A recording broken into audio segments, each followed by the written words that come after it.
আমেরিকার প্রেসিডেন্ট হিসেবে দ্বিতীয় মেয়াদে ক্ষমতা নিয়েছেন ডোনাল্ড ট্রাম্প। প্রেসিডেন্টের দ্বিতীয় মেয়াদেও প্রথম রাষ্ট্রীয় সফরে সৌদি আরবে যেতে পারেন ট্রাম্প। প্রথম মেয়াদে প্রথম রাষ্ট্রীয় সফরে সৌদি সফর করেছিলেন তিনি।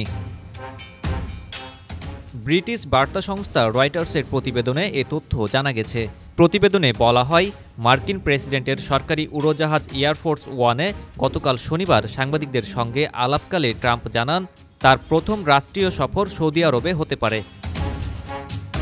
যদিও ঐতিহ্যগতভাবে মার্কিন প্রেসিডেন্টরা প্রথম রাষ্ট্রীয় সফর যুক্তরাজ্যে করে থাকেন।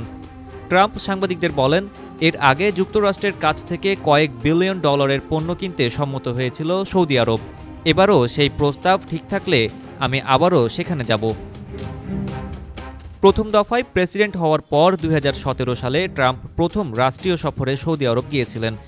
প্রেসিডেন্ট ট্রাম্পকে উষ্ণ অভ্যর্থনা জানিয়েছিল সৌদি সরকার। Desk report, Metro TV.